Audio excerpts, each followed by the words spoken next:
uma diretriz da Prefeitura sobre os canabinoides sintéticos, e eles correspondem a 14% das notificações de casos suspeitos de intoxicação exógena em 2023, né? E aí teve uma alta importante aí de número de casos notificados a partir de 2023. Então, a gente tem que 8 em cada 10 usuários são homens e 2 são mulheres. E a gente tem uma cura importante até, né, dos pacientes que têm intoxicação pelos canabinoides sintéticos, mas a gente tem um potencial de efeitos importantes aí. 58% das pessoas atendidas são jovens, de 20 a 29 anos. Esses casos de intoxicação ocorrem em ambientes externos ao trabalho e à residência, então geralmente pode ocorrer muito na rua.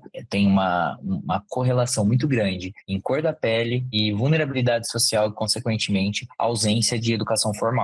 Então, a gente tem 73% das pessoas atendidas são negras e 72% não possuem ensino médio completo. Então, a gente tem uma correlação disso também com a vulnerabilidade social e a questão também de acesso até a maconha, porque acaba sendo dificultado e com isso vai procurar alguma coisa mais potente que tem um valor mais acessível. O valor é muito baixo, então tem de R$ 2,50, de R$ 5.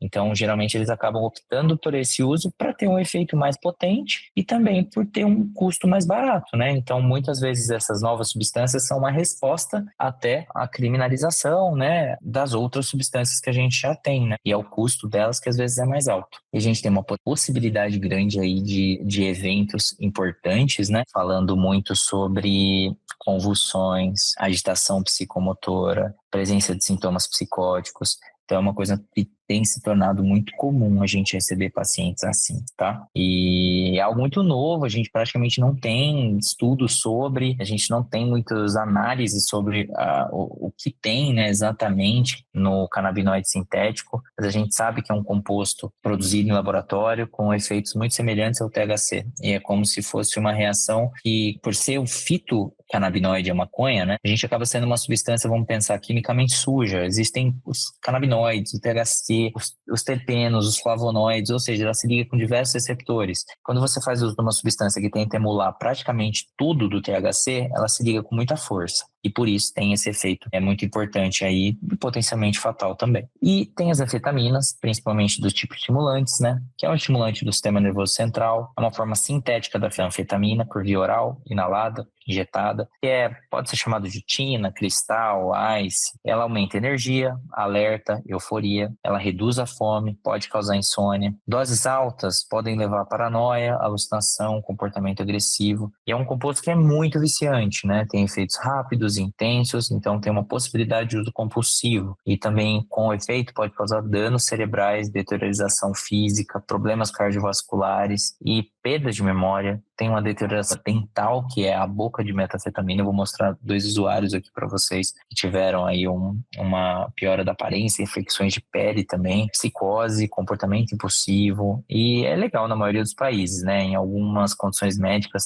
até prescrito para TDAH, obesidade, mas hoje em dia, pelo conta do risco-benefício, né, do ganho que tenha na saúde, não é prescrita com frequência. É que a forma com que ela é comercializada, né, é a droga do Breaking Bad, né? Vocês assistiram a série aí do Walter White e tal, só que a deles é azul. Mas é a droga do Breaking Bad, a metanfetamina. E aqui, os usuários de metanfetamina, depois de tempos de uso, né, você pode ver a deterioração, tanto a questão do peso, tanto a questão das suas afecções de pele importantes, né? Então dá para ver uma cara bem específica de pessoas que fazem esse uso. A gente tem as anfetaminas também dos tipos estimulantes, né, que são a mesma classe, só que uma forma, um efeito semelhante à metanfetamina, que é o MDMA, que é o MD, êxtase, bala, né? São drogas sintéticas, mas além de efeitos semelhantes e estimulantes da metanfetamina, ela pode ter também propriedades psicodélicas leves, então uma alteração dessa percepção visual, temporal. Então, o indivíduo ele tem aumento de energia, uma coisa que é muito relatada, esse aumento de conexão com os outros, sabe? Se sentir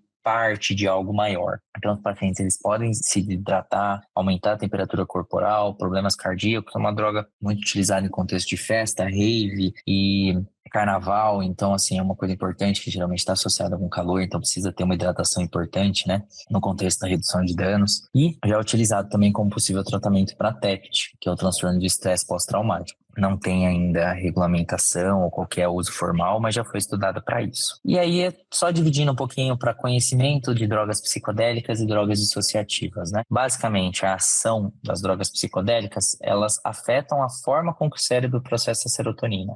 Então, ela vai causar visões vívidas, alterar o sentido do eu. A gente tem algumas formas. A psilocibina, que são os cogumelos, o LSD, que é o ácido lisérgico, que é o doce, o DMT, que é o princípio ativo da ayahuasca, que é utilizado no Santo Daime, a mescalina também, que é encontrada em cactos, né? O pessoal também pode fazer uso com o intuito de obter esses efeitos psicoativos e psicodélicos. E as drogas dissociativas que bloqueiam a ação dos receptores NMDA e afeta a função do transporte de glutamato. Então, elas alteram mais a percepção, sensação de desconexão do corpo e do ambiente. E um dos exemplos mais comuns é a ketamina e o PCP, que é a fenciclidina. A ketamina muitas vezes utilizada em conjunto também com a cocaína, né, que chamam de Calvin Klein, CK, né? E também a ketamina, ela é um anestésico, pode ser utilizado hoje em dia na forma de escetamina, como forma intranasal, que é o Spravato, que é utilizado para tratamento de depressão resistente, é utilizado também para tratamento de ideação suicida, e a própria ketamina EV também pode ser utilizada para tratamento de depressão resistente.